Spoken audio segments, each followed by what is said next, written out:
નમસ્કાર મિત્રો, સ્વાગત છે તમારું આપણા વિડીયોમાં. અને આજે આપણે વાત કરવાના છીએ સંક્ષેપીકરણ વિશે. ટાટ એચએસ અને ટાટ એસમાં 20 માર્ક્સનો ગુણભાર ધરાવતું સંક્ષેપીકરણ. તો એના વિશે આપણે સંક્ષેપીકરણ કઈ રીતે કરવાનું છે, કઈ કઈ વાતોનું ધ્યાન રાખવાનું છે, તો આ બધી જ ચર્ચા આપણે આ વિડીયોની અંદર કરવાના છીએ. તો વિડીયોને અંત સુધી જોજો. તો સૌથી પહેલાં કે સંક્ષેપીકરણ એટલે શું? તો જુઓ અહીંયા મૂળ અર્થ એટલે કે કોઈ પણ ફકરો હોય એ વિસ્તારપૂર્વક લખાયેલી વાતનો મુખ્ય અર્થ સૌથી પહેલાં આપણે એને સમજવાનો છે. જે ફકરો લખેલો હોય એનો મુખ્ય અર્થ એટલે કે એનો મર્મ જે અંદર છુપાયેલો છે એ આપણે સમજવાનો છે અને તેને વધારાની વિગતો દૂર કરીને ટૂંકમાં રજૂ કરવી. એટલે કે જે ફકરો આપેલો હોય એનો અર્થ સમજવાનો અને એની અંદર જે વધારાની જે વિગતો આપેલી હોય એને શું કરવાની? દૂર કરવાની. શું કરવાની મિત્રો? દૂર કરી અને ટૂંકમાં એને રજૂ કરવાનું. પછી એના પછી આવે કે સામાન્ય રીતે સંક્ષેપીકરણ એટલે મૂળ લખાણનો ત્રીજો ભાગ લખવો. સંક્ષેપીકરણ એટલે શું? તો જે મૂળ લખાણ લખેલું છે એનો ત્રીજો ભાગ લખવાનો. પરંતુ એનો અર્થ એ નથી કે માત્ર વાક્યો ગણીને ત્રીજો ભાગ કરવો, બરોબર? પણ મૂળ લખાણના મુખ્ય અર્થને જાળવી રાખવો તે છે.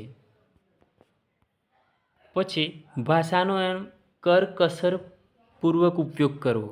એટલે કે જરૂર ન હોય તો નિપાત કે સંયોજકોનો ઉપયોગ ટાળવો જોઈએ. સંક્ષેપીકરણ કરવાની રીત તો અહીંયા તમે જોઈ શકો છો કે સંક્ષેપીકરણ મુખ્યત્વે 2 તબક્કામાં થાય છે. કેટલા તબક્કામાં થાય છે? 2 તબક્કામાં થાય છે.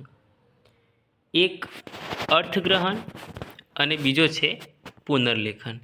તો અર્થગ્રહણની અંદર જો લખાણને ધ્યાનથી શું કરવાનું?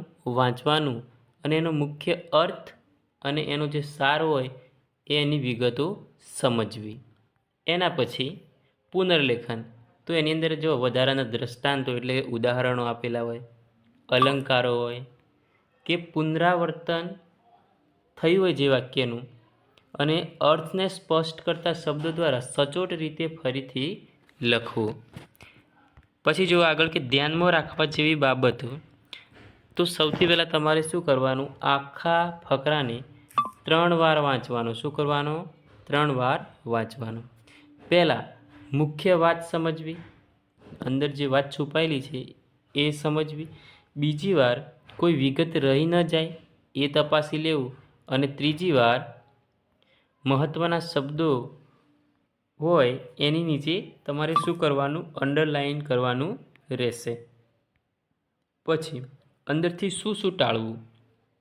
તો જુઓ, દ્રષ્ટાંતો, પુનરાવર્તન થયેલી વિગતો અને જે મૂળ વાતને સીધી સ્પર્શતી ન હોય તેવી જે ભાષા સામગ્રી આપેલી હોય એને શું કરવાની?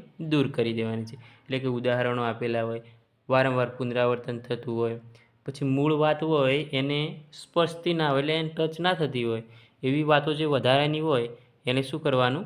દૂર કરી દેવાનું છે. પછી મૂળ વાક્ય એટલે કે મૂળ પરિચ્છેદના વાક્યો બેઠે બેઠા લખવાના નથી.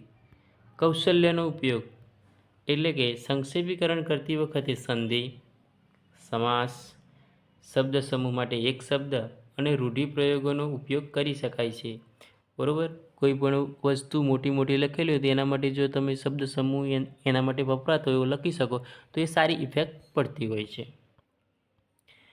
પછી છેલ્લું તો મૂળ જે ફકરો હોય એને આપણા શબ્દોમાં એને લખવાનો અને કોઈ મહત્ત્વની વાત હોય એ રહી જવી જોઈએ નહીં. ટૂંકમાં સંક્ષેપીકરણ એટલે એનો મૂળ જે અર્થ છુપાયેલો હોય એને કેન્દ્ર સ્થાને હોવો જોઈએ અને ભાષાનો કરકસરપૂર્વક ઉપયોગ કરવો જોઈએ.